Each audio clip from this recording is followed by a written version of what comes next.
Hello नमस्ते everyone welcome Ratna blog. आज चाहिँ म ब्लग स्टार्ट गर्दैछु अनि हामी जाँदैछौँ रिसोन। ल्यान्ड आइसक्यो। सो यहाँ पछाडि चाहिँ सुपरल्यान्डको एन्ट्रेन्स। सो अब चाहिँ हामी जाँदैछौँ। We are so excited. So guys आज यति बेसी खानेकुराहरू लिएर आएको छौँ होइन। अगाडि पेमाकोमा पनि छ।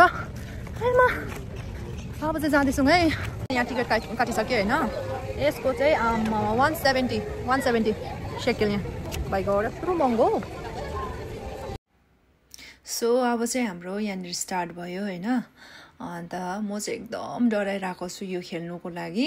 अन्त तपाईँहरूले मेरो अनुहार हेरेर पनि देखिसक्नुभयो होला मेरो अनुहारमै डर कति देखिरहेको छ भनेर। सो अब चाहिँ यो खेल्दाखेरि चाहिँ अञ्जली पनि एकदमै डराइरहेको छ होइन। अनि यहाँ नडराउने चाहिँ पेमा मात्रै हो। अनि हामी चाहिँ अञ्जलीले चाहिँ मलाई एकदम हौसला दिँदै केही हुँदैन आइज बस म छु त भन्दैछ होइन त्यसले। तर पनि म एकदमै डर लागिरहेको छ। तर यो खेलेर चाहिँ नि यति डरलाग्दो डर हुँदो रहेछ। एकछिन चाहिँ जिउबाट आत्मा ऊपर निस्किएर हो फेटक हलेर फेरि आएको जत्तिकै हुँदो रहेछ।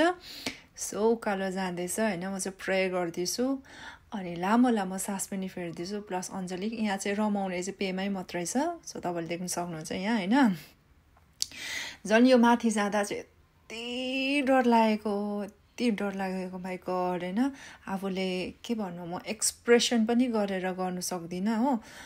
अनि यति साह्रो डर लाग्दो रहेछ।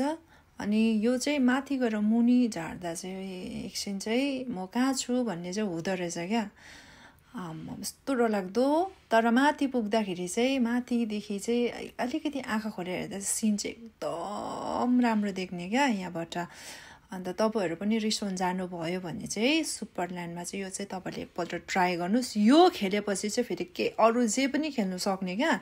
जे पनि खेल्नु सक्ने। अनि सो तपाईँले देख्न सक्नुहुन्छ म चाहिँ यो खेलिसकेर आएको रियाक्सन चाहिँ म चाहिँ यति साह्रो मेरो आँखाबाट आँसु आयो होइन। तर मलाई पेमाले भन्दै थियो अब चाहिँ रोलर कोस्टर खेल्नुपर्छ भनेर। त्यहाँदेखि फेरि पनि हामीले यसलाई नै हामी फेरि खेल्यो दुईपल्ट खेल्यो। किनभने यो खेल्यो भने चाहिँ अरू सबै खेल्नु सक्ने आँट क्या। अञ्जली देखाउँदैछ मेरो हात सेक हुँदैछ भनेर हातहरू काम्दैछ भनेर। अन्त यसले यसको एक्सप्लेन गर्दैछ मैले कस्तो फिल गरेँ माथि चढेर भनेर। पेमालाई त डर लागेन अरे। अन्त मलाई देख्नुहुन्छ आँसु भइरहेको छ यहाँनिर म हो। अब चाहिँ हामी जाँदैछ रोलर कोस्टर खेल्नुको लागि। अघिको पिङ खेलिसकेर चाहिँ यो खेल्नु चाहिँ के यस्तो पनि नलाग्दो रहेछ हो। अनि यहाँनिर तपाईँले बसिसकेको देख्नु सक्नुभयो। अनि म चाहिँ यहाँ चप्पल फाल्दैछु होइन। किनभने चाहिँ मैले जुत्ता लगाएको थिएँ। जुत्ता चाहिँ एकदमै हिल भएकोले गर्दाखेरि चाहिँ अन्त मेरो खुट्टा दुखेर चाहिँ मैले चप्पल लगाएको। अनि यहाँ चाहिँ फेरि झर्छ कि भन्ने डरले चाहिँ मैले खोलेको। अनि तपाईँले देख्नु सक्नुहुन्छ सबैले युट्युबर भन्दै हातहरू हल्लाइरहेको। अनि अलिकति मजा आउँदैछ। यो चाहिँ ब्यागबाट खिचेको हामीले। सो यो खेल्नु पनि एकदम मजा आयो गाइस होइन। तपाईँहरूले पनि एकपल्ट चाहिँ यो ट्राई गर्नुहोस् जिन्दगीमा होइन। मरिलानु के छ र एकपल्ट त हामीले जे पनि ट्राई गर्नुपर्छ क्या। बसिसकेपछि अब उता इन्डियाको जस्तो भैया मलाई उतारिदेऊ भन्नु मिल्दैन होइन। बसिसकेपछि एकदम अब सकेर मात्रै झर्नुपर्ने। तर पनि मजा आयो। तर मैले पनि यो दुईपल्टै खेलेँ। अनि चाहिँ हामीले एकदम इन्जोय गऱ्यौँ होइन। अनि धेरै भिडियोहरू बनाएको थिएँ। तर अब सबै हाल्नु चाहिँ एकदम लामो हुँदो रहेछ। अब चाहिँ रोलर कोस्टर खेलेर चाहिँ यस्तो डर लाग्दो आम्बो डरले होइन।